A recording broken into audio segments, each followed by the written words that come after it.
नमस्कार, खबर 24 आवर्स में का स्वागत है। मैं हूं आपके साथ रिंकल गुप्ता। चलिए इस बुलेटिन की शुरुआत करते हैं और बात करते हैं भिवानी की।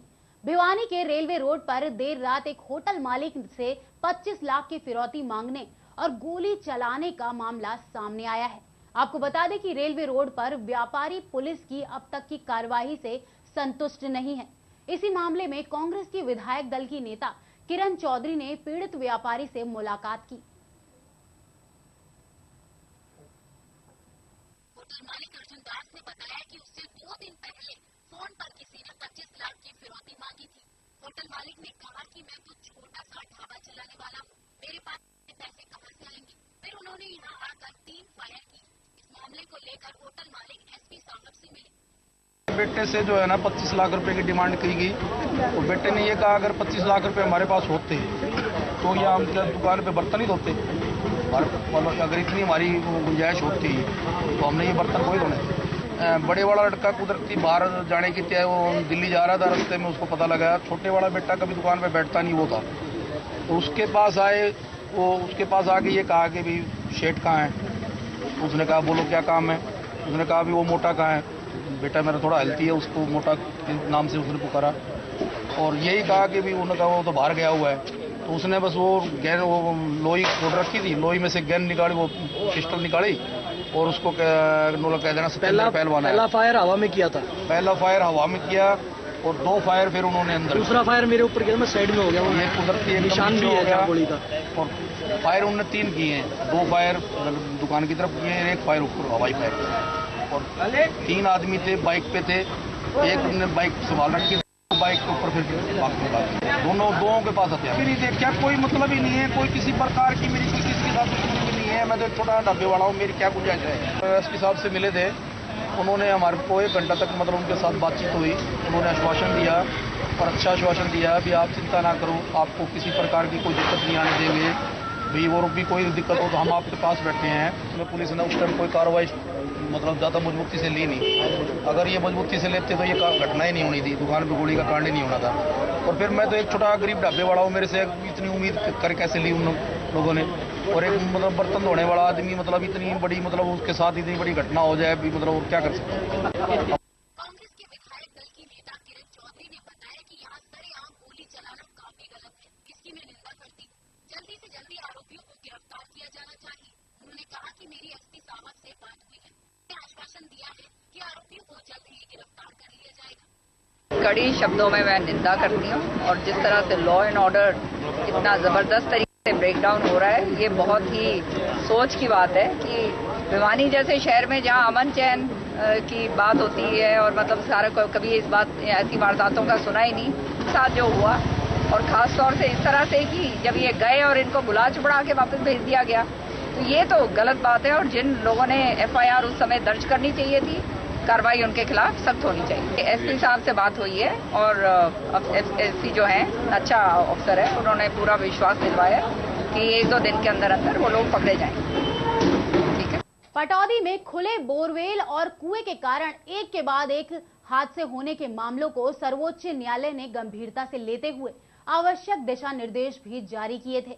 इस सब के बावजूद पटौदी सब डिवीजन के गांव बांस पदमका में बीते कई महीनों से 12 इंच व्यास के खुले पड़े बोरवेल कभी भी किसी की जान ले सकते हैं। पटौदी के पास गांव के लोगों ने काफी महीनों से खुले पड़े बोरवेलों को दिखाते हुए कहा कि गांव के लोगों के लिए डर बना रहता है कि बोरवेल किसी की भी जान ले सकते हैं। और लोगों ने ये भी बताया कि गांव में कुल 5 ट्यूबवेल है, इनमें से 3 कई महीनों से खराब पड़े हैं और एक ट्यूबवेल नकारा हो चुका है। बार बार इन्हें देखने के लिए अधिकारियों से गुहार लगाने के बाद भी कोई कार्रवाई नहीं हुई है। ग्रामीण इसके लिए जिला उपायुक्त से भी गुहार लगा चुके हैं। हम बांसपदम के निवासी है जी, 4000 की आबादी है जी। 5 ट्यूबवेल हमारे यहाँ पे, 4 ट्यूबवेल ठप पड़े हुए हैं। हम SDO को भी दी, SDM को दी जी, BDO को दी, DC को दी जी, मुख्यमंत्री के फैक्स भी किया जी, किसी कोई सुनवाई नहीं हो रही जी। सरपंच कहते हैं कहीं जाओ कुछ करो, मैं नहीं कराता।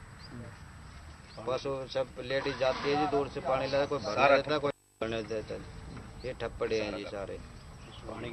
इन्हें पानी की बहुत भारी समस्या है जी। बांस पदमका गांव में खतरनाक से खुले पड़े बोरवेल के लिए जिला पूर्ति और अभियंत्रिकी विभाग अधिकारियों ने सरपंच को जिम्मेदार ठहराते हुए अपना पल्ला झाड़ दिया।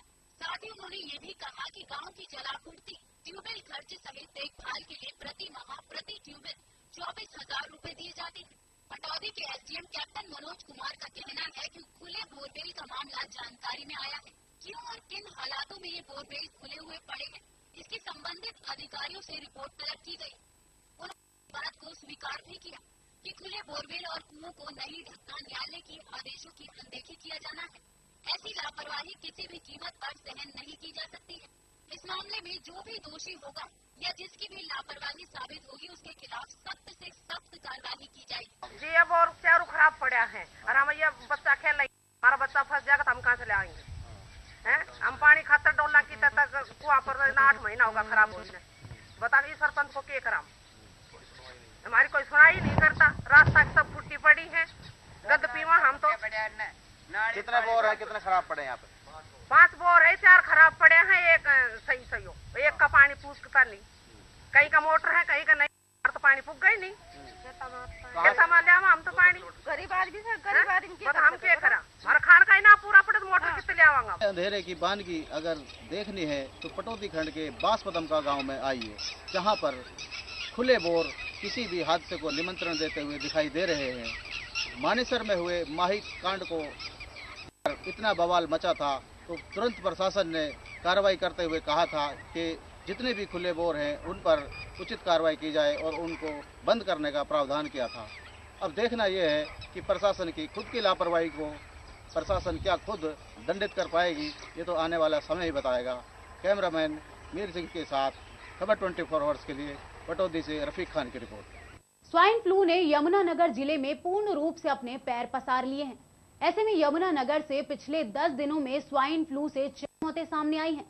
एक के बाद एक हो रही मौत के बाद भी स्वास्थ्य विभाग पूरी तरह से हरकत में नहीं आया है, लिहाजा इस बीमारी से मौत का ग्राफ जरूर बढ़ता जा रहा है। यमुनानगर में एक के बाद एक स्वाइन फ्लू से हुई मौतों के बाद जिले में हड़कंप मच गया है।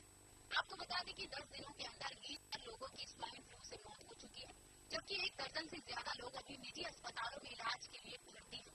देर रात भी स्वाइन फ्लू के चलते जगाधरी निवासी एक वकील की स्वाइन फ्लू के चलते चंडीगढ़ में मौत हो गई, जबकि उसकी पत्नी इस बीमारी से गंभीर है। एक के बाद एक हुई मौत के बाद अभी भी स्वास्थ्य विभाग सुस्त है और ऐसा कोई भी इंतजाम नहीं कर पा रहा है जिसके चलते इस बीमारी की रोकथाम हो सके। वहीं स्वाइन फ्लू से हुई वकील की मौत के चलते आज वकीलों ने वर्क सस्पेंड कर दिन भर अपना कामकाज को ठप रखा और ऐसे में परिवार के लोगों की माने तो स्वास्थ्य विभाग की लापरवाही के चलते ही उनके परिवार का मुखिया इस दुनिया से चला गया। पवन जुनेजा नामक वकील की मौत स्वाइन फ्लू से हुई है और इस बात की पुष्टि चंडीगढ़ में हुई थी और वहीं से ये पता चला था कि उनकी पत्नी में भी इस बीमारी के लक्षण है। ये सब जानते हुए परिवार के लोग यहाँ इलाज नहीं करवा पा रहे क्योंकि यमुनानगर के ट्रॉमा सेंटर में जो डॉक्टर स्वाइन फ्लू के देख रेख के लिए रखा था उसे ट्रेनिंग पर भेजा गया है और ऐसे में पीछे इस बीमारी की देख रेख करने वाला कोई भी नहीं है। स्वाइन फ्लू की वजह से तो यहाँ पर आप स्वाइन फ्लू जब हुआ तो आप यहाँ पर लोकल प्राइवेट हॉस्पिटल में चेक कराया था, फिर उन्होंने कहा था कि इसकी जो मेडिसिन वगैरह हैं तो उन्होंने सिर्फ गवर्नमेंट हॉस्पिटल्स में ही कर रखी हैं। तो फिर सिविल हॉस्पिटल यमुनानगर गए थे तो वहाँ पर एक फिजिशियन था, मतलब कोई फिजिशियन नहीं है, कह रहे 1 महीने के लिए डॉक्टर छुट्टी पे गए हुए हैं, तो हायर अथॉरिटीज रेफर करते हैं। लेकिन हायर अथॉरिटीज़ यहाँ कोई मतलब स्वाइन फ्लू के चेकिंग ही कुछ है। हायर अथॉरिटीज़ जाते हैं तो वहाँ सारी टेस्टिंग वगैरह होती है। वहाँ पर स्वाइन फ्लू का जब टेस्ट हुआ तो फिर वो एडमिट ही तब करते हैं जब सांस लेने में बहुत ज़्यादा दिक्कत आ रही हो, वरना पेशेंट को डिस्चार्ज कर देते हैं। और जहाँ एडमिट हो जाता है एक बंदा, वहाँ पर इतने मतलब एक बेड पे ऐसे लेटे हुए हैं तो हमेशा वो स्वाइन फ्लू पॉजिटिव ही होता है। फिर उस स्वाइन फ्लू के बाद वो 48 घंटे का टाइम देते हैं कि ये इंजेक्शन हैं, इसमें कोई प्रोग्रेस हो रही होती है तो चांसेस हैं, वरना नहीं है। कोई 48 आवर्स के बाद बीच में कुछ प्रोग्रेस नहीं, कोई वेंटिलेटर पे चले गए उस पर। हमारे एक एडवोकेट थे पवन जुनेजा जी, उनकी कल पीजीआई में स्वाइन फ्लू से डेथ हुई है। उस वजह से हमने आज वर्क सस्पेंड रखा। 4 दिन पहले ही बीमार हुए थे और उसके बाद पहले यहाँ पे उन्होंने दवाई ली, उसके बाद पीजीआई में जाकर डेथ हुई। इसी वजह से हमने वर्क सस्पेंड किया। यमुनानगर में स्वाइन फ्लू की बीमारी को लेकर जिले में हड़कंप मच गया है। और स्वास्थ्य विभाग इस बात से बेखबर है। यहाँ मरीजों की देखरेख होनी चाहिए, वहाँ विभाग ने ताला लटका दिया है और स्वाइन फ्लू से पीड़ित लोगों को बाहर से ही जवाब मिल जाता है कि यहाँ इसका कोई इलाज नहीं है। वहीं सीएमओ की माने तो कोई घबराने की जरूरत नहीं है और ऐसे में हम लोग तो जागरूकता ही फैला सकते हैं, जबकि जो बहुत सीरियस मरीज को ही हम लोग चंडीगढ़ रेफर कर देते हैं।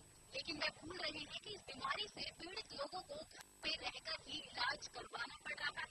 और इनको भी जो इनकी हिस्ट्री, जो ऊपर से केस हिस्ट्री आई है, उसमें इनको शायद डायबिटीज़ मेलाइटिस थी, मतलब डायबिटीज़ भी थी साथ में। तो ऐसे लोगों की जिनको कोई और बीमारी भी है साथ में, जैसे डायबिटीज़, हाइपरटेंशन, तो ये इनकी जो प्रतिरोधक क्षमता होती है बीमारी से लड़ने की, वो कमज़ोर पड़ जाती है। तो इसलिए ऐसे लोगों के ऊपर स्वाइन फ्लू ज़्यादा अटैक करते हैं, ज़्यादा मतलब सीरियस हो जाता है।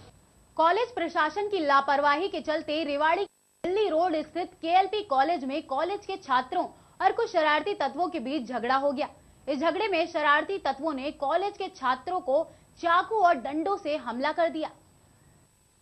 यूके केएलपी कॉलेज में बीते दिन किसी संगठन के चुनावों को लेकर कुछ बाहरी युवकों ने कॉलेज के कुछ छात्रों के परिचय पत्र लिए थे और सुबह जब छात्रों ने उन युवकों से अपने परिचय पत्र वापस मांगे तो उन्होंने देने से इनकार कर दिया। बस इसी बात को लेकर कॉलेज के छात्रों और बाहरी युवकों के बीच झगड़ा हो गया। इस दौरान करीब 1.5 दर्जन से अधिक बाहरी युवकों कॉलेज के छात्रों पर चाकू और डंडों से हमला कर दिया। इस दौरान करीब 1.5 दर्जन से ज्यादा अधिक बाहरी युवकों ने कॉलेज के छात्रों पर चाकू और डंडों से हमला कर दिया। इस झगड़े में 2 छात्र और एक अन्य युवक गंभीर रूप से घायल हो। इस मामले को लेकर कॉलेज प्रशासन का कहना है कि कॉलेज प्रबंधन की ओर से कॉलेज में कोई चुनाव नहीं कराए गए थे। जहां तक झगड़े का सवाल है तो कुछ बाहरी युवक कॉलेज के छात्रों से परिचय पत्र छीनकर कॉलेज में प्रवेश कर गए थे और उन्हीं युवकों ने इस वारदात को अंजाम दिया है। हालांकि कॉलेज की सुरक्षा व्यवस्था को देखते हुए कॉलेज प्रबंधन की ओर से कॉलेज के मुख्य द्वार पर नियुक्त सुरक्षा कर्मी को खास हिदायत दी गई थी कि बिना परिचय पत्र कोई भी युवक कॉलेज में प्रवेश न करने पाए। वहीं पुख्ता सुरक्षा व्यवस्था के तहत कॉलेज परिसर में सीसीटीवी कैमरे भी लगाए हुए हैं। वहीं इस मामले में पुलिस का कहना है कि परिचय पत्र को लेकर कॉलेज परिसर में झगड़ा जरूर हुआ है, लेकिन हकीकत क्या है इसे लेकर अभी मामले की जाँच की जा रही है। कुछ बच्चे हैं जो आउटसाइडर कॉलेज में आ जाते हैं, अक्सर आते हैं, कभी 2, कभी 5, कभी 7। आज कुछ ग्रुप बड़ा था, 25-30 बच्चों का ग्रुप था जो कैंटीन में भी झगड़ रहा था, आपस में ही झगड़ते थे। हमारे बच्चों को ये डिस्टर्ब करते हैं, जैसे खाली पीरियड्स में बरामदे में घूमने हाव हुल्ला मचाते हैं तो क्लासेस डिस्टर्ब होती हैं। हमने उनको बाहर निकालने की कोशिश की तो ये आपस में झगड़ पड़े, फिर हमने बाहर निकाल दी, लेकिन इनमें शायद एक बच्चे को चोट भी लगी है, कोई 1-2-3 वो लठ लेकर के आए हुए थे बच्चे, डंडे थे। जो हमारी तरफ से तो जो संभव प्रयत्न है, एक तो हमें अपने बच्चों के गले में आई कार्ड डालते हैं और सख्त हिदायत है गेट कीपर को भी, जिस बच्चे के पास आई कार्ड नहीं है वो बाहर से आने ही ना पाए गेट से। नवीन, कैसे ये झगड़ा हुआ, कहाँ पर हुआ? कल मेरे से आई कार्ड दिया था, मैं आई कार्ड वापस ले रहा था, वो चूतिया ले लिया। इसमें पढ़ाने वाले सारे आगे 20 जने थे, सारे लगभग 20 आदमी 20 थे सारे। इसमें कॉलेज के भी थे, बाहर के भी थे? दोनों ही थे। आप कितने लोग थे जिनको चोट मारी है उन्होंने? आप दोनों को चोट मारी है? हम ही थे कल भी और आज भी इन्होंने हमारी मारी लट्ठों से। किस बात को लेकर झगड़ा हुआ? आई कार्ड पे कल से ही। इलेक्शन कौन है ये नहीं पता क्या इलेक्शन है इनका। आई कार्ड देते फोटो कॉपी करवाने के लिए, मतलब फोटो कॉपी करवाने के लिए बोलती आई कार्ड। कल आई कार्ड दिया था इलेक्शन के लिए, आई कार्ड वापस लाना तो गाली देने लगे, मारने लग गए। 15-20 थे। कौन लोग थे मारने वाले? मारने वाले कॉलेज के भी, बाहर के भी हैं। बाहर के भी हैं, कॉलेज के भी। कॉलेज के अंदर झगड़ा हुआ है ये? किसी के चक्कू लगा है, ये क्या किसकी चीज़ से वार किया है? डंडों से मारा है। डंडों से मारा है, चाकू भी चलेगी?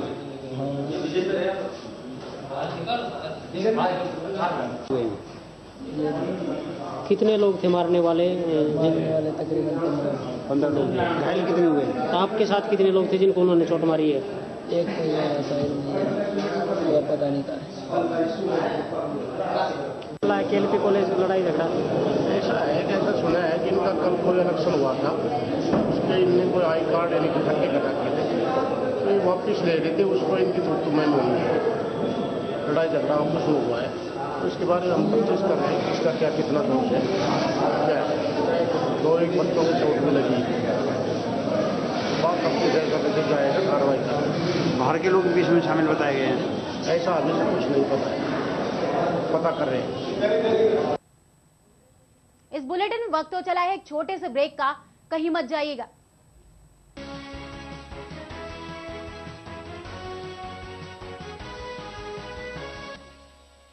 Take me to the right, I will pass the wind between my fingers. Take me to the sun on. Gift your child a better education with perfection in Indian Renaissance's pioneers. The name of Swami Dayanand Saraswati is on the top. Inspired from his thoughts and ways, there emerged a radiant star in the clear sky of education, which is known as Arya Vidya Mandir. Blending the rich Indian culture with modern techniques, Arya Vidya Mandir School has been educating the society since 1987. Stepping ahead, realizing the present day need, Arya Vidya Mandir is now affiliated to CBSE also. At Arya Vidya Mandir, children discover their worth, learn to live together and prepare themselves to become responsible citizens of the world. Now Arya Vidya Mandir has two faces, CBSE and Haryana Board. Now our scholars will also have the opportunity to study under CBSE. Arya Vidya Mandir Senior Secondary School, affiliated to CBSE, New Delhi, Milk Plant Road, Ballabgarh, Faridabad. Phone number 224706 9210 386 040. Roopkala sari नया showroom नई variety के साथ। हमारे यहाँ सभी प्रकार की fancy designer sari, लहंगे वाली साड़ी, हाफ नेट वाली साड़ी, जयपुरी साड़ी, रेशम वर्क साड़ी, दासबरी साड़ी एवं वैवाहिक साड़ियों का शानदार नया कलेक्शन और सभी प्रकार के डिजाइनर लहंगे ही लहंगे सभी रेंज में उपलब्ध हैं।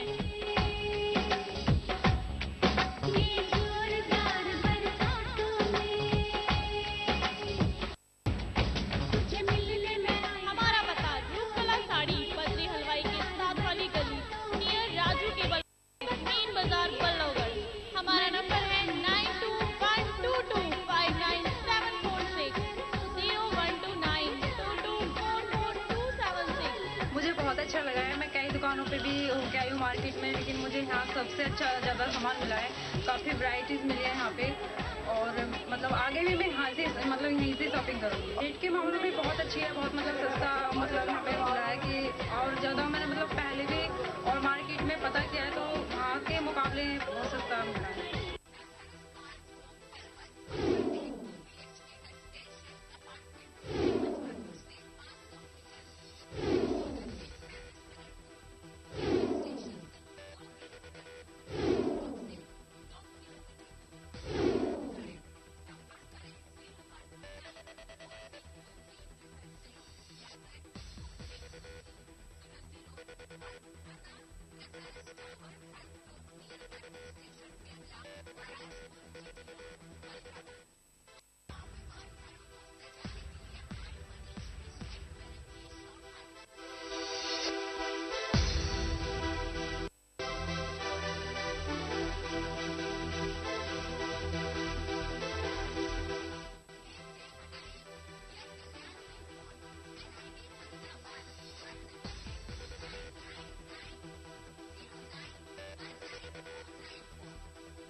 Modern Arya Public School, a school with a difference, where your child will get an environment full of energy and positivity. Smart classes facility for the overall development of your child. Kindergarten for toddlers.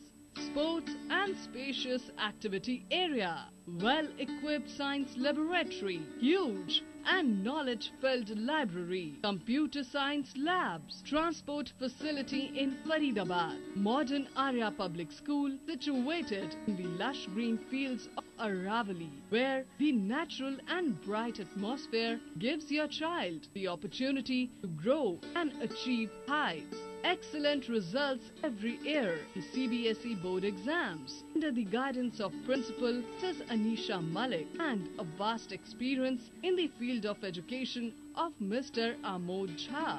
For admission and other queries, kindly contact Modern Arya Public School affiliated to CBSE, Vilit Sarurpur, Sohna Road, Faridabad. Please call 0129 322 7703 9911 085083 and 989 140 2353.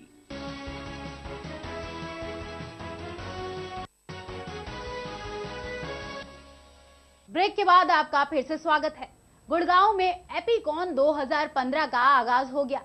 मुख्य अतिथि के रूप में पहुंचे केंद्रीय स्वास्थ्य मंत्री JP Nadda ने annual conference of association physician of India का भी उद्घाटन किया। आपको बता दें कि इस कॉन्फ्रेंस में करीब 20,000 डॉक्टर भाग ले सकते हैं। गुड़गांव में एपीकॉन 2015 का आगाज हो गया। मुख्य अतिथि के रूप में पहुंचे केंद्रीय स्वास्थ्य मंत्री जेपी नड्डा ने annual conference of association physician of India का भी उद्घाटन किया। इस कॉन्फ्रेंस में करीब 20,000 डॉक्टर भाग ले सकते हैं। वहीं गुड़गांव के लेजर वैली पार्क में अभी 10,000 डॉक्टर पहुंच चुके हैं। 19 फरवरी से 22 फरवरी तक चलने वाली इस कॉन्फ्रेंस में देश विदेश से डॉक्टर इसमें हिस्सा लेंगे और देश में हुए नए शोध और दवाइयों के बारे में चर्चा भी की जाएगी। इस कॉन्फ्रेंस का मकसद देश के स्वास्थ्य स्थिति को सुधारने और उसे और बेहतर बनाने के लिए चर्चा की जाएगी। वहीं केंद्रीय स्वास्थ्य मंत्री ने भी कहा कि इस एक मंच पर सभी डॉक्टर साथ तो उनसे स्वास्थ्य स्थिति को बेहतर बनाया जा सकता है। वहीं यमुनानगर के गांव बढ़ियाला में एक महिला के साथ उसी के गांव में रहने वाले 3 युवकों ने बलात्कार की घटना को अंजाम दिया। फिलहाल पुलिस ने तीनों आरोपियों के खिलाफ मामला दर्ज कर जांच शुरू कर दी है। यमुनानगर के कस्बा थाना छप्पर के गांव चढ़ियाल में एक महिला के साथ दुष्कर्म का मामला सामने आया है। महिला गांव चढ़ियाल में अपनी बहन से मिलने के लिए आई थी कि गांव के बाहर ही मोड़ पर उसका गांव के ही 3 युवकों ने अपहरण कर डाला और महिला को जबरन कार में डाल लिया। इतना ही नहीं, उस महिला को वो युवक शेरपुर के खेतों में बने ट्यूबवेल पर ले गए और वहां जाकर महिला के साथ तीनों युवकों ने बारी बारी से दुष्कर्म किया। महिला मामले को लेकर पुलिस के पास पहुंची तो आरोपियों ने महिला को पहले तो जान से मारने की धमकी दे डाली, लेकिन उसके बाद महिला इन आरोपियों को सजा दिलाने के लिए पुलिस में दर्ज करवा चुकी है। पुलिस ने महिला की शिकायत के बाद महिला का मेडिकल आने के बाद तीनों युवकों के खिलाफ अपहरण और रेप का मामला दर्ज कर जांच शुरू कर दी। इसकी शिकायत के ऊपर किसके खिलाफ हुई? ये बलजिंदर कौर है, चूड़ियल की माजरे बम्बोड़ के पास पड़ता है। उसके बयान पर हमें पर्चा दर्ज कर लिया है। 3 ही आदमियों के खिलाफ पर्चा दर्ज किया। एक तो कमलदीप है, एक है अपना नसीब उर्फ काड़ा। महिला का अपहरण और फिर रेप के मामले में पुलिस ने आरोपियों की धरपकड़ के लिए छापेमारी शुरू कर दी और बाद में पुलिस ने 2 आरोपियों को धर दबोचा। फिलहाल इस मामले में अभी भी पुलिस के हाथ मुख्य आरोपी तक नहीं पहुंचे। पुलिस के अनुसार कमल नामक एक आरोपी पहले से ही कई मामलों में आरोपी था और एक बार फिर से उसने एक वारदात को अंजाम दिया। फिलहाल पुलिस इस पूरे मामले में कार्रवाई कर रही है। इन्हें ये एक इनका साथी हो रहा है मित्तू। इन्हें तीनों ने मिलकर इसके साथ रेप किया है। रेप की पुष्टि हुई है। इसी जांच मामले की डीएसपी अपना कुरुक्षेत्र से नीपुर जी कर। तो अभी तक कोई आरोपी भी गिरफ्तार कर लिए। एक की तलाश में टीम जारी। रेवाड़ी जिले में भी स्वाइन फ्लू का कहर बढ़ता जा रहा है। हालांकि इस बीमारी को लेकर जिला स्वास्थ्य विभाग काफी सजग है, लेकिन बावजूद उसके विभाग ने 2 मरीजों को स्वाइन फ्लू होने की पुष्टि की है। जनवरी माह में ओपीडी के दौरान रेवाड़ी जिले के सरकारी अस्पतालों में 18,470 मरीज आए, जिनमें 1,782 मरीजों में साधारण खांसी जुकाम की शिकायत पाई गई। जबकि फरवरी महीने में अब तक हुई 9,378 ओपीडी में से 1,345 मरीज खांसी जुकाम से ग्रस्त पाए गए, जबकि स्वाइन फ्लू का इसमें कोई केस नहीं मिला। मगर इसके बावजूद अभी तक 2 मरीजों में स्वाइन फ्लू होने की पुष्टि हुई है। वहीं 15 मरीज अभी संभावित सूची में हैं, जिन्हें उपचार देकर छुट्टी दे दी गई है और समय समय पर उनकी जांच कराई जा रही है।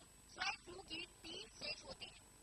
इनमें पहली स्टेज में खांसी और जुकाम की शिकायत होती है और गले में खराश होती है। इसमें बुखार भी हो सकता है और नहीं भी। इस स्टेज में मरीज को आराम की जरूरत है और पैरासीटामोल का सेवन करना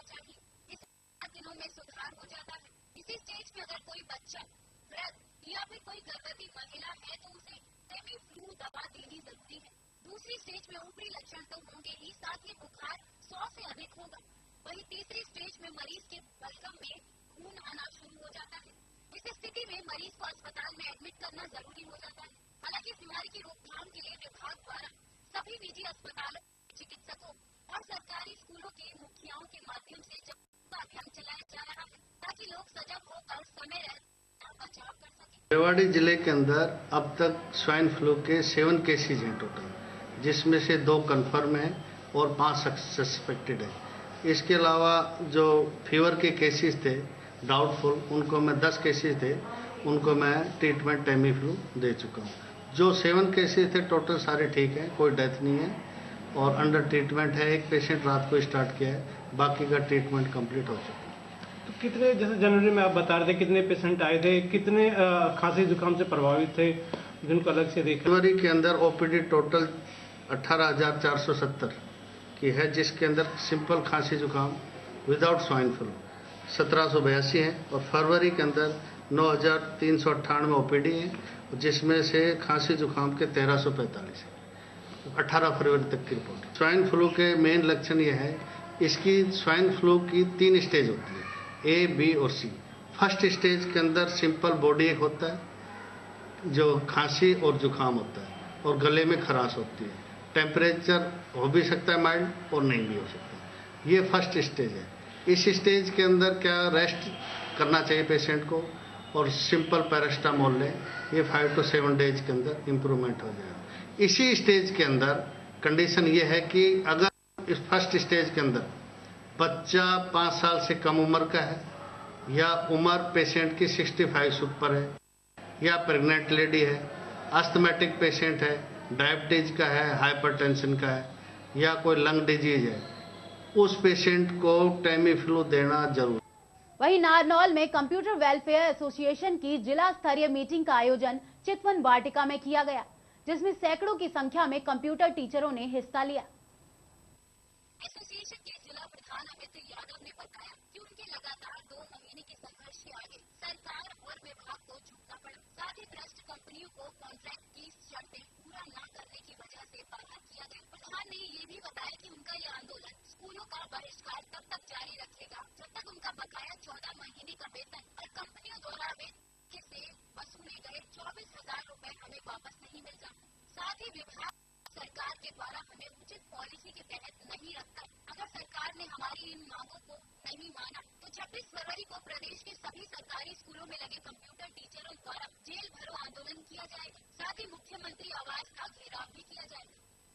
कंप्यूटर लेक्चरर हूँ सर, एज लेक्चरर पोस्ट पे हम अपॉइंट हुए थे हरियाणा सरकार विभाग द्वारा, और हमारी मांग यही है कि जो पीछे का 14 महीने का बकाया वेतन जो पड़ा है हमारा वो, प्लस में ईएसआई की जो अवैध कटौती है वो, और सिक्योरिटी के नाम पे कंपनियों द्वारा लिए गए 24,000 रुपए जब तक हमारे वापस नहीं आ जाए, हम ये आंदोलन और स्कूलों का बहिष्कार जारी रखते हैं। 154 के लगभग। कितने दिन से पंचकुला के जरिए अनशन चल रहा है? 19 जनवरी को बैठे थे सर वहाँ पे, और तब से ये कंटिन्यू कर सर। हम मतलब इसको जो कम से कम 4 गुना तेज करेंगे, क्योंकि कहीं ना कहीं सरकार हमारे फेवर में लग रही है। बाकी जो शिक्षा विभाग के कर्मचारी हैं वो कहीं ना कहीं इसमें घपलाबाजी कर रहे हैं। अगला कदम क्या होगा? अगला कदम होगा सीएम आवास का घेराव, जो अब तक हमने नहीं किया है, क्योंकि हमें कहीं ना कहीं लगता है कि सरकार थोड़ा हमारा काम करने के मूड में है, लेकिन शिक्षा विभाग के जो आला अधिकारी हैं उनकी नीति साफ नहीं है। वो इस मामले को कहीं ना कहीं पहले भी दबाने की कोशिश करते रहे हैं। पहले भी सरकार को गलत आदेश, गलत तरीके से रिपोर्ट दी है कि ये बैकडोर एंट्री है, फलाना एंट्री है, आउटसोर्सिंग है, ये है। लेकिन अब की बार सीएम के पास हमारी सीआईडी के थ्रू सही आवाज गई है और उन्होंने हमारी कंप्लीट फाइल देखी है, और उन्होंने पंजाब की पॉलिसी या डीसी रेट पे हमें करने का आश्वासन भी दिया है। लेकिन विभाग, सबसे जो ज्यादा विरोध है वो विभाग के खिलाफ है, क्योंकि विभाग इसमें कहीं ना कहीं गड़बड़ कर रहे हैं। हमारा तो एक ही मकसद है, हमें जैसे कि अभी तो कंपनी को टर्मिनेट करने का जैसे टर्मिनेट दे दिया है गवर्नमेंट ने, परंतु जो हमारे टर्मिनेट करने के बाद हमें आश्वासन दिया गया था कि पंजाब की पॉलिसी नीति लागू करेंगे, वो अगर नहीं हुई और अगर हमें नहीं बीएससी के अंदर मर्ज नहीं किया गया तो हम अपने अंडर वो करेंगे और रोष में आके हमें गवर्नमेंट को अलग ही जवाब देना पड़ेगा। हम सब एक हैं और हम अपने तरीके से फिर सरकार को दिखा देंगे कि हम हमारे एक से हमें कितना बल है और हम सरकार को मुंह तोड़ जवाब देंगे। इसके लिए हम तैयार हैं सब एक। इस बुलेटिन में मेरे साथ बस इतना ही। बाकी तमाम खबरों से जुड़े रहने के लिए देखते रहिए खबर 24 आवर्स। नमस्कार।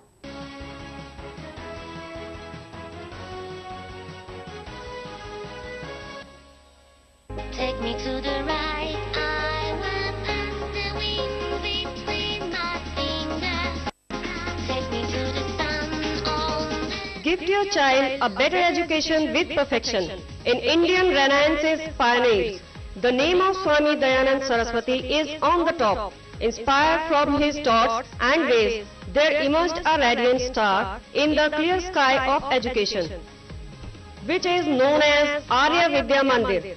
Blending the rich Indian culture with modern techniques, Arya Vidya Mandir School has been educating the society since 1987. Stepping ahead, realizing the present day need, Arya Vidya Mandir is now affiliated to CBSE also. At Arya Vidya Mandir, children discover their worth, learn to live together and prepare themselves to become responsible citizens of the world. Now Arya Vidya Mandir has two faces, CBSE and Haryana Board. Now our scholars will also have the opportunity to study under CBSE. Arya Vidya Mandir Senior Secondary School, affiliated to CBSE, New Delhi, Milk Plant Road, Ballabgarh, Faridabad. Phone number 224706 9210 386 040. Roopkala sari नया showroom नई variety के साथ। हमारे यहाँ सभी प्रकार की fancy designer sari, लहंगे वाली साड़ी, हाफ नेट वाली साड़ी, जयपुरी साड़ी, रेशम वर्क साड़ी, राजबरी साड़ी एवं वैवाहिक साड़ियों का शानदार नया कलेक्शन और सभी प्रकार के डिजाइनर लहंगे ही लहंगे सभी रेंज में उपलब्ध हैं।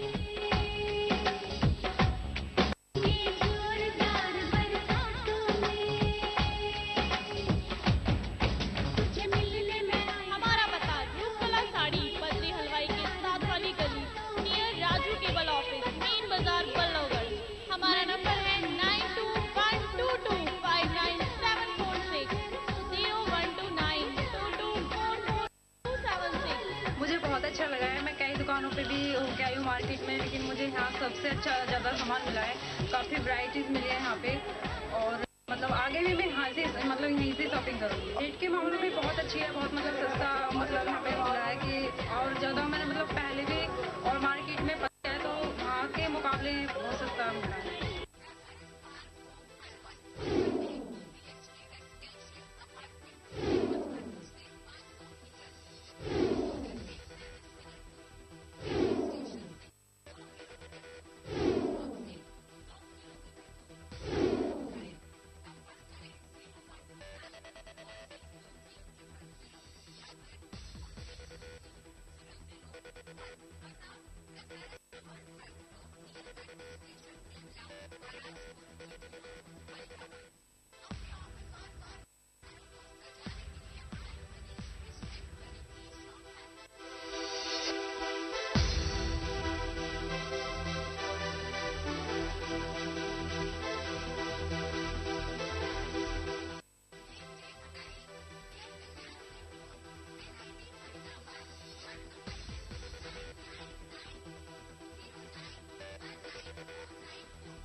Modern Arya Public School, a school with a difference, where your child will get an environment full of energy and positivity. Smart classes facility for the overall development of your child. Kindergarten for toddlers. Sports and spacious activity area. Well-equipped science laboratory. Huge knowledge-filled library, computer science labs, transport facility in Faridabad. Modern Arya Public School situated in the lush green fields of Aravali, where the natural and bright atmosphere gives your child the opportunity to grow and achieve heights. Excellent results every year in CBSE board exams under the guidance of Principal Ms. Anisha Malik. And a vast experience in the field of education of Mr. Amod Jha. For admission and other queries, kindly contact Modern Arya Public School affiliated to CBSE, Village Sarurpur, Sohna Road, Faridabad. Please call 0129 322 7703, 9911 085083 and 989 140 2353.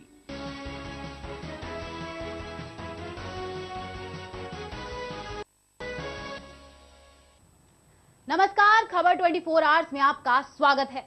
मैं हूं आपके साथ wrinkle Gupta. चलिए इस bulletin की शुरुआत करते हैं और बात करते हैं भिवानी की। भिवानी के रेलवे रोड पर देर रात एक होटल मालिक से 25 लाख की फिरौती मांगने और गोली चलाने का मामला सामने आया है। आपको बता दें कि रेलवे रोड पर व्यापारी पुलिस की अब तक की कार्रवाई से संतुष्ट नहीं है। इसी मामले में कांग्रेस की विधायक दल की नेता किरण चौधरी ने पीड़ित व्यापारी से मुलाकात की। होटल मालिक अर्जुन दास ने बताया कि उससे 2 दिन पहले फोन पर किसी ने 25 लाख की फिरौती मांगी थी। होटल मालिक ने कहा कि मैं तो छोटा सा ढाबा चला, मेरे पास इतने पैसे कहां से आएंगे। फिर उन्होंने यहाँ आकर 3 फायर। इस मामले को लेकर होटल मालिक ऐसे साहब से मिले। बेटे से जो है ना 25 लाख रुपए की डिमांड की गई, तो बेटे ने ये कहा अगर 25 लाख रुपए हमारे पास होते तो यहाँ दुकान पे बर्तन ही होते, अगर इतनी हमारी गुंजाइश होती तो हमने ये बर्तन कोई धोने। बड़े वाला लड़का कुदरती बाहर जाने की तय, वो दिल्ली जा रहे को पता गया। छोटे वाला बेटा कभी दुकान पे बैठता नहीं वो था, तो उसके पास आए। वो उसके पास आके ये कहा कि भी शेठ कहाँ है। उसने कहा बोलो क्या काम है। उसने कहा भी वो मोटा कहाँ है। बेटा मेरा थोड़ा हेल्थी है, उसको मोटा के नाम से उसने पुकारा और यही कहा कि भी उन्होंने बाहर गया हुआ है। तो उसने बस वो गैन, वो लोही खोल रखी थी, लोही में से गैन निकाली, वो पिस्टल निकाली और उसको कह देना पहलवाना। पहला फायर हवा में किया था। पहला फायर हवा में किया और 2 फायर फिर उन्होंने अंदर। दूसरा फायर मेरे ऊपर गया, मैं साइड में हो गया। ये कुदरती निशान भी हो गया और फायर उन्होंने 3 की। 2 फायर दुकान की तरफ किए, 1 फायर ऊपर हवाई फायर। और 3 आदमी थे, बाइक पे थे। एक ने बाइक संभाल रखी थी, 2 बाइक के ऊपर फिर दोनों के पास हथियार। फिर देखा कोई मतलब ही नहीं है, कोई किसी प्रकार की मेरी किसी के साथ नहीं है। मैं तो एक छोटा ढाबे वाला हूँ, मेरी क्या गुंजाइश है। एसपी साहब से मिले थे, उन्होंने हमारे को 1 घंटा तक मतलब उनके साथ बातचीत हुई। उन्होंने आश्वासन दिया और अच्छा आश्वासन दिया, आप चिंता ना करो, आपको किसी प्रकार की कोई दिक्कत नहीं आने देंगे भाई। और भी कोई दिक्कत हो तो हम आपके पास हैं। पुलिस ने उस टाइम कोई कार्रवाई मतलब ज़्यादा मजबूती से ली नहीं। अगर ये मजबूती से लेते तो ये घटना ही नहीं होनी थी, दुकान पे गोली का कांड ही नहीं होना था। और फिर मैं तो एक छोटा गरीब ढाबे वाला हूँ, मेरे से इतनी उम्मीद कैसे ली उन लोगों ने।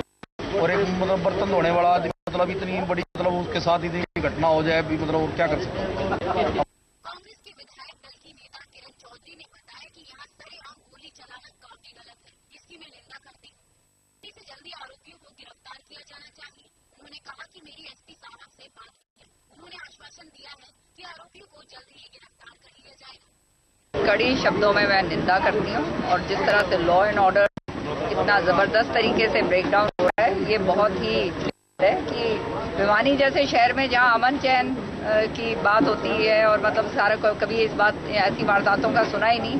साथ जो हुआ और खास तौर से इस तरह से कि जब ये गए और इनको बुढ़ा के वापस भेज दिया गया, तो ये तो गलत बात है। और जिन लोगों ने FIR उस समय दर्ज करनी चाहिए, कार्रवाई उनके खिलाफ सख्त होनी चाहिए। एसपी से बात हुई है और एसपी जो है अच्छा अफसर है, उन्होंने पूरा विश्वास दिलवाया कि 1-2 दिन के अंदर अंदर वो लोग पकड़े जाएंगे। ठीक है। पटौदी में खुले बोरवेल और कुएं के कारण एक के बाद एक हादसे होने के मामलों को सर्वोच्च न्यायालय ने गंभीरता से लेते हुए आवश्यक दिशा निर्देश भी जारी किए थे। इस सब के बावजूद पटौदी सब डिवीजन के गांव बांस पदमका में बीते कई महीनों से 12 इंच व्यास के खुले पड़े बोरवेल कभी भी किसी की जान ले सकते हैं। पटौदी के पास गांव के लोगों ने काफी महीनों से खुले पड़े बोरवेलों को दिखाते हुए कहा कि गांव के लोगों के लिए डर बना रहता है। ये बोरवेल किसी की भी जान ले सकते हैं और लोगों ने ये भी बताया कि गांव में कुल 5 ट्यूबवेल हैं। इनमें से 3 कई महीनों से खराब पड़े हैं और 1 ट्यूबवेल नकारा हो चुका है। बार बार इन्हें देखने के लिए अधिकारियों से गुहार लगाने के बाद भी कोई कार्रवाई नहीं हुई है। ग्रामीण इसके लिए जिला उपायुक्त से भी गुहार लगा चुके हैं। हम बासपदम के निवासी है जी, 4000 की आबादी है जी, 5 ट्यूबवेल यहाँ पे, 4 ट्यूबवेल ठप पड़े हुए हैं। हम SDO को भी दी, SDM को दी जी, BDO को दी, DC को दी जी, मुख्यमंत्री का फैक्स भी किया जी, किसी कोई सुनवाई नहीं हो रही जी। सरपंच कहता है कहीं जाओ कुछ करो, मैं नहीं कराता। बस वो सब लेडीज जाती है जी, दूर से पानी लाता, कोई भरना देता कोई न भरने देता। ये ठप पड़े हैं जी सारे, इन्हें पानी की बहुत भारी समस्या है जी। बासपदम का गांव में खतरनाक तरीके से खुले पड़े बोरवेल के लिए जिला पूर्ति अभियंत्रिकी विभाग के अधिकारियों ने सरपंच को जिम्मेदार ठहराते हुए अपना पल्ला झाड़ दिया। साथ ही उन्होंने ये भी कहा कि गांव की जलापूर्ति ट्यूबवेल खर्च सहित देखभाल के लिए प्रति माह प्रति ट्यूबवेल 24,000 रूपए दिए जाते हैं। पटौदी के SDM कैप्टन मनोज कुमार का कहना है कि खुले बोरवेल का मामला जानकारी में आया है। क्यों और किन हालातों में ये बोरवेल खुले हुए पड़े हैं, इसकी संबंधित अधिकारियों से रिपोर्ट तलब की गई।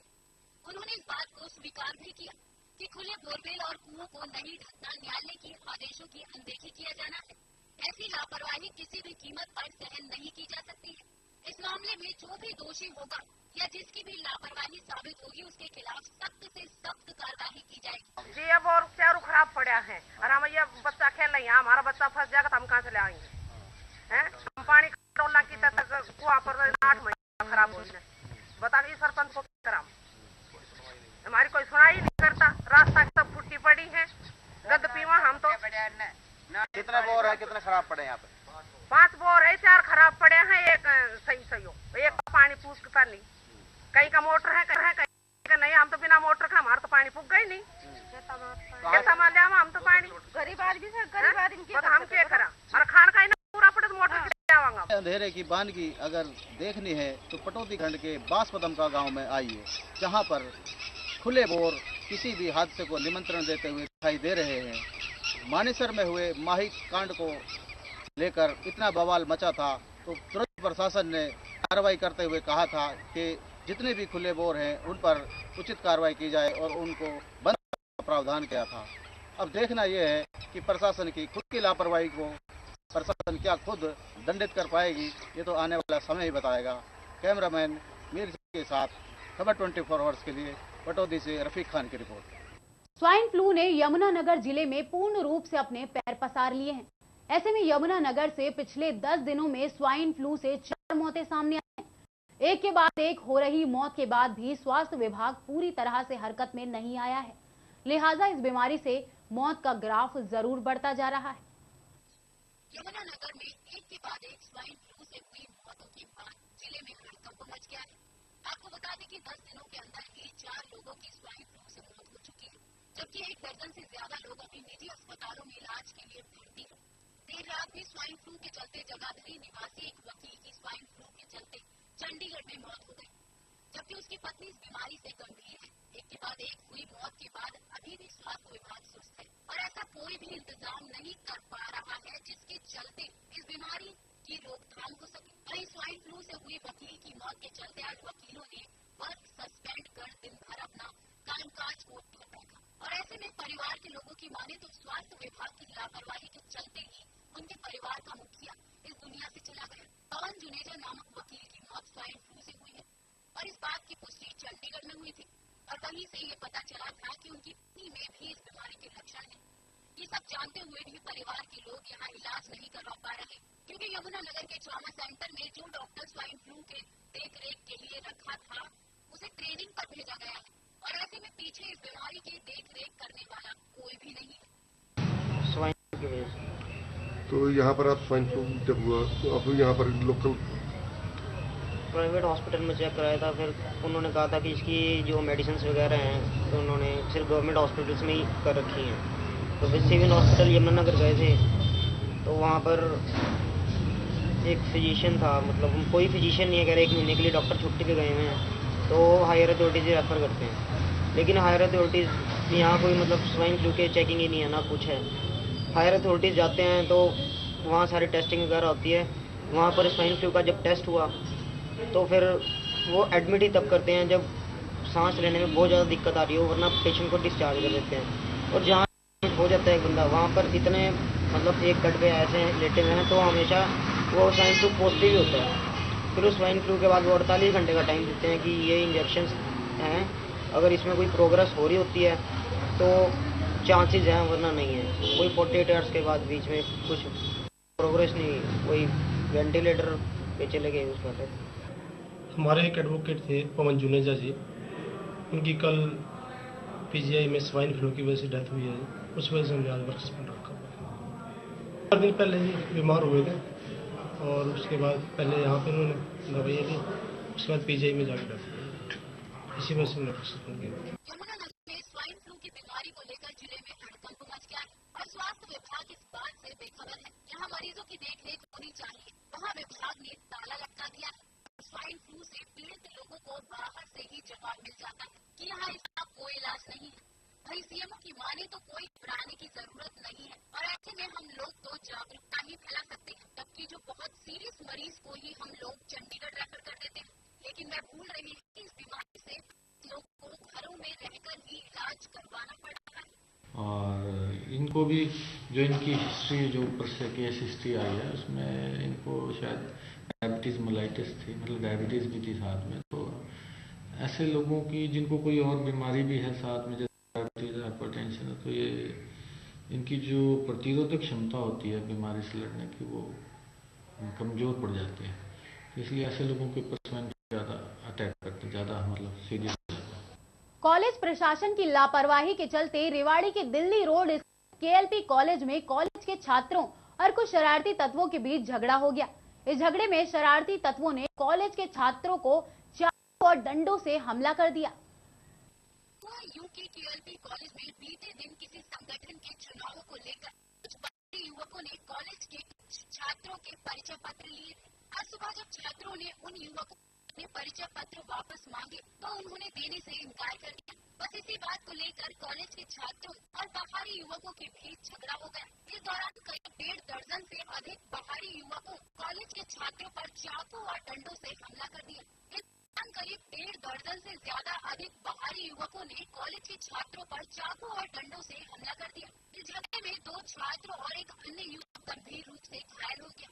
इस मामले को लेकर कॉलेज प्रशासन का कहना है कि कॉलेज प्रबंधन की ओर से कॉलेज में कोई चुनाव नहीं कराए गए थे। जहां तक झगड़े का सवाल है तो कुछ बाहरी युवक कॉलेज के छात्रों से परिचय पत्र छीनकर कॉलेज में प्रवेश कर गए थे और उन्हीं युवकों ने इस वारदात को अंजाम दिया है। हालांकि कॉलेज की सुरक्षा व्यवस्था को देखते हुए कॉलेज प्रबंधन की ओर से कॉलेज के मुख्य द्वार पर नियुक्त सुरक्षा कर्मी को खास हिदायत दी गई थी कि बिना परिचय पत्र कोई भी युवक कॉलेज में प्रवेश न करने पाए। वहीं पुख्ता सुरक्षा व्यवस्था के तहत कॉलेज परिसर में सीसीटीवी कैमरे भी लगाए हुए हैं। वहीं इस मामले में पुलिस का कहना है कि परिचय पत्र को लेकर कॉलेज परिसर में झगड़ा जरूर हुआ है, लेकिन हकीकत क्या है इसे लेकर अभी मामले की जाँच की जा रही है।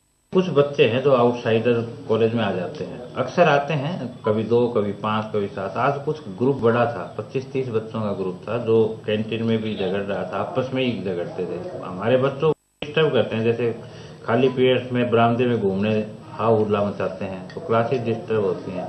हमने उनको बाहर निकालने की कोशिश की तो ये आपस में झगड़ पड़े, फिर हमने बाहर निकाल दी, लेकिन इनमें एक बच्चे को चोट भी लगी है। कोई 1-2-3 वो लठ लेकर गए थे बच्चे, डंडे थे। जो हमारी तरफ से तो जो संभव प्रयत्न है, एक तो हम अपने बच्चों के गले में आई कार्ड डालते हैं और सख्त हिदायत है गेट कीपर को भी, जिस बच्चे के पास आई कार्ड नहीं है वो बाहर से आने ही ना पाए गेट से।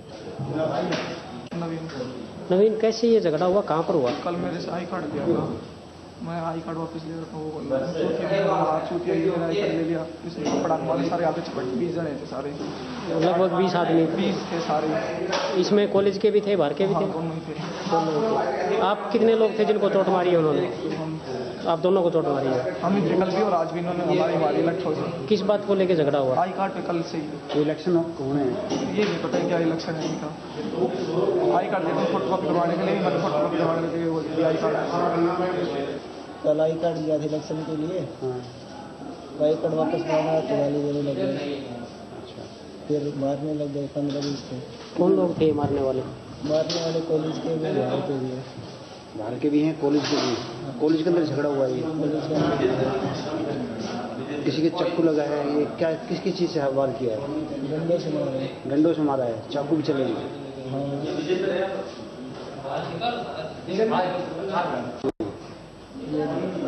कितने लोग मारने वाले? तकरीबन 15 लोग। घायल कितने हुए? आपके साथ कितने लोग थे जिनको उन्होंने चोट मारी है? एक तो ये शायद नहीं है, ये पता नहीं का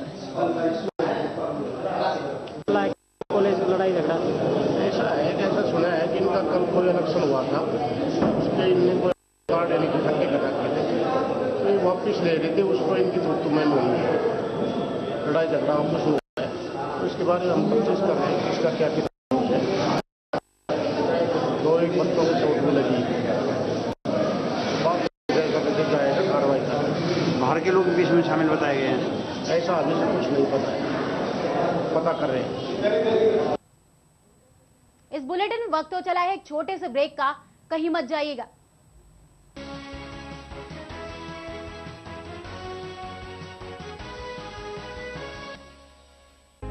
To the right, I will pass the wind between my fingers.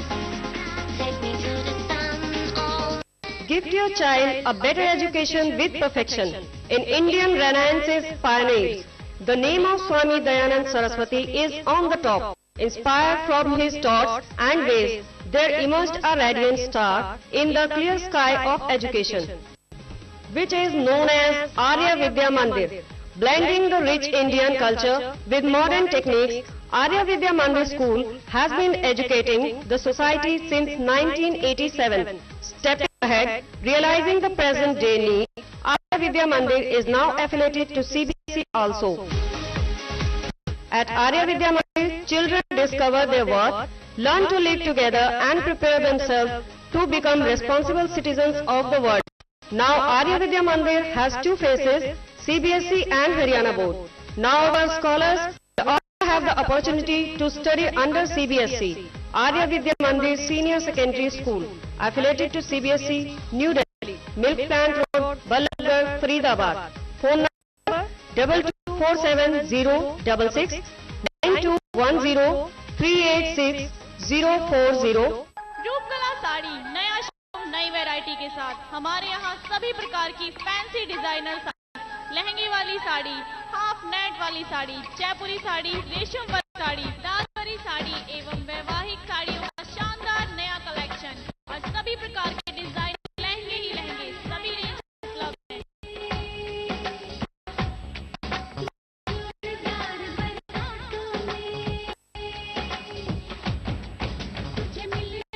हमारा पता रूपकला साड़ी बद्री हल्के साथ वाली गली near Raju cable office, main बाजार, Ballabhgarh.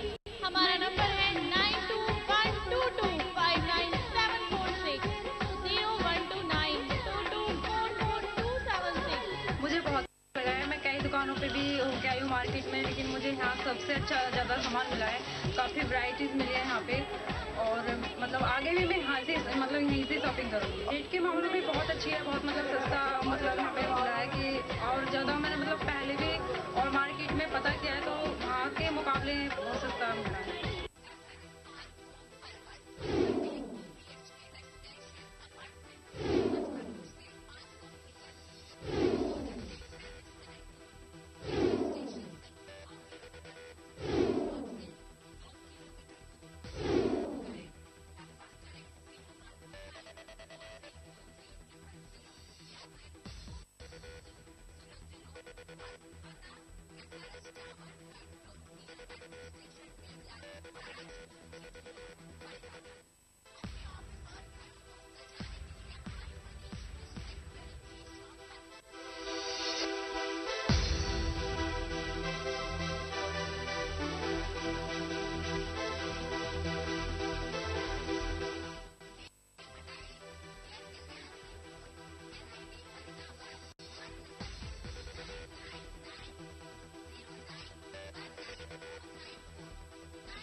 Modern Arya Public School, a school with a difference, where your child will get an environment full of energy and positivity. Smart classes facility for the overall development of your child. Kindergarten for toddlers.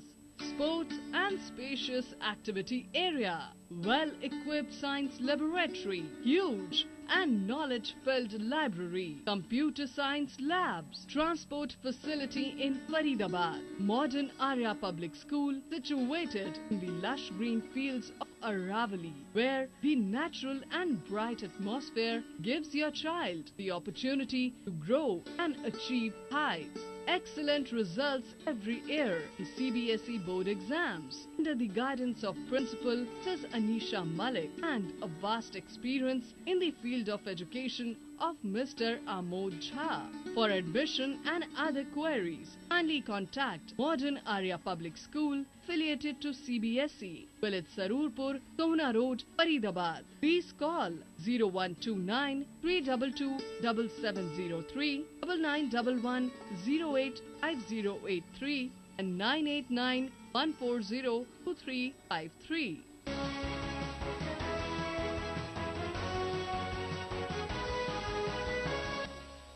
Break के बाद आपका फिर से स्वागत है। गुड़गांव में एपीकॉन 2015 का आगाज हो गया। मुख्य अतिथि के रूप में पहुंचे केंद्रीय स्वास्थ्य मंत्री जेपी नड्डा ने annual conference of association physician of India का भी उद्घाटन किया। आपको बता दें कि इस कॉन्फ्रेंस में करीब 20,000 डॉक्टर भाग ले सकते हैं। गुड़गांव में एपीकॉन 2015 का आगाज हो गया। मुख्य अतिथि के रूप में पहुंचे केंद्रीय स्वास्थ्य मंत्री जेपी नड्डा ने annual conference of association physician of India का भी उद्घाटन किया। इस कॉन्फ्रेंस में करीब 20,000 डॉक्टर भाग ले सकते हैं। वहीं गुड़गांव के लिटिल वैली पार्क में अभी 10,000 डॉक्टर पहुंच चुके हैं। 19 फरवरी से 22 फरवरी तक चलने वाली इस कॉन्फ्रेंस में देश विदेश से डॉक्टर इसमें हिस्सा लेंगे और देश में नए शोध और दवाइयों के बारे में चर्चा भी की जाएगी। इस कॉन्फ्रेंस का मकसद देश के स्वास्थ्य स्थिति को सुधारने और उसे और बेहतर बनाने के लिए चर्चा की जाएगी। वहीं केंद्रीय स्वास्थ्य मंत्री ने भी कहा कि इस एक मंच पर सभी डॉक्टर साथ होंगे तो उनसे स्वास्थ्य स्थिति को बेहतर बनाया जा सकता है। वहीं यमुनानगर के गांव बढ़ियाला में एक महिला के साथ उसी के गांव में रहने वाले 3 युवकों ने बलात्कार की घटना को अंजाम दिया। फिलहाल पुलिस ने तीनों आरोपियों के खिलाफ मामला दर्ज कर जांच शुरू कर दी है। यमुनानगर के कस्बा थाना छप्पर के गांव चढ़ियाल में एक महिला के साथ दुष्कर्म का मामला सामने आया है। महिला गांव चढ़ियाल में अपनी बहन से मिलने के लिए आई थी कि गांव के बाहर रोड पर उसका गांव के ही 3 युवकों ने अपहरण कर डाला और महिला को जबरन कार में डाल लिया। इतना ही नहीं, उस महिला को वो युवक शेरपुर के खेतों में बने ट्यूबवेल पर ले गए और वहां जाकर महिला के साथ तीनों युवकों ने बारी बारी से दुष्कर्म किया। महिला जब इस मामले को लेकर पुलिस के पास पहुंची तो आरोपियों ने महिला को पहले तो जान से मारने की धमकी दे डाली, लेकिन उसके बावजूद महिला इन आरोपियों को सजा दिलाने के लिए पुलिस में मामला दर्ज करवा चुकी है। पुलिस ने महिला की शिकायत के बाद महिला का मेडिकल करवाने के बाद तीनों युवकों के खिलाफ अपहरण और रेप का मामला दर्ज कर जांच शुरू कर दी। इसकी शिकायत के ऊपर किसके खिलाफ दी है? ये बलजिंदर कौर है, चूड़ियल की माजरे बम्बोड़ के पास पड़ता है। उसके बयान पर हमने पर्चा दर्ज कर लिया है।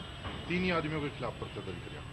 एक तो कमलदीप है, एक है अपना नसीब उर्फ काला। महिला का अपहरण और फिर रेप के मामले में पुलिस ने आरोपियों की धरपकड़ के लिए छापेमारी शुरू कर दी और बाद में पुलिस ने 2 आरोपियों को भी धर दबोचा। फिलहाल इस मामले में अभी भी पुलिस के हाथ मुख्य आरोपी तक नहीं पहुंचे।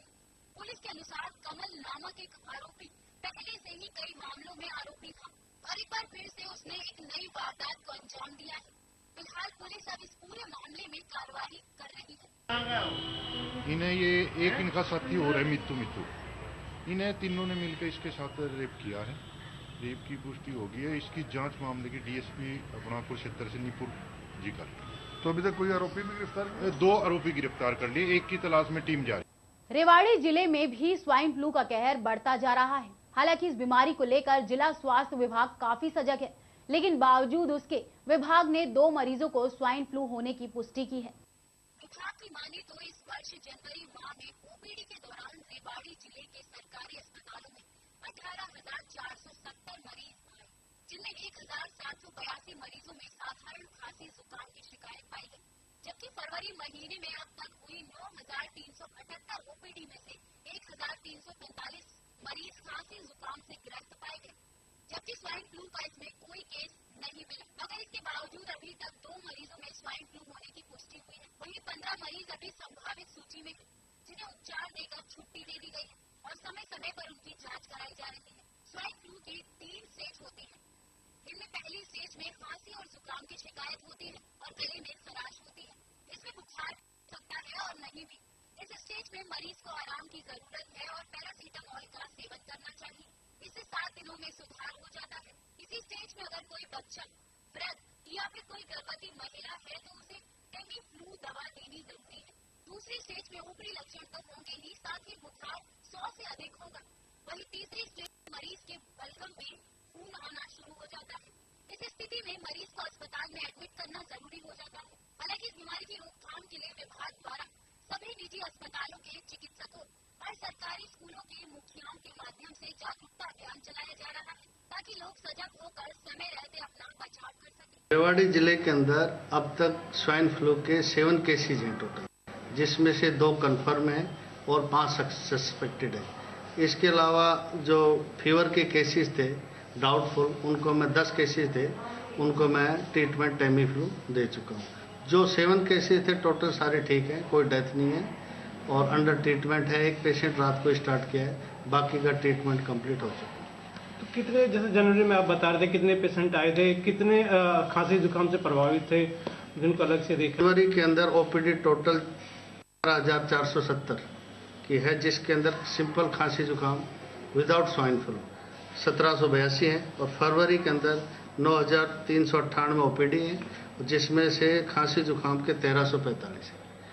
18 फरवरी तक की रिपोर्ट। स्वाइन फ्लू के मेन लक्षण ये है, इसकी स्वाइन फ्लू की 3 स्टेज होती है, ए, बी और सी।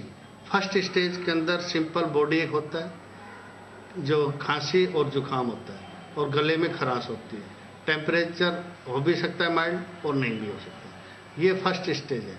इस स्टेज के अंदर क्या रेस्ट करना चाहिए पेशेंट को और सिंपल पैरास्टामोल लें, ये 5 to 7 डेज के अंदर इम्प्रूवमेंट हो जाएगा। इसी स्टेज के अंदर कंडीशन ये है कि अगर इस फर्स्ट स्टेज के अंदर बच्चा 5 साल से कम उम्र का है या उम्र पेशेंट की 65 से ऊपर है या प्रेग्नेंट लेडी है, अस्थमेटिक पेशेंट है, डायबिटीज का है, हाइपरटेंशन का है या कोई लंग डिजीज है, उस पेशेंट को टेमी फ्लू देना जरूर।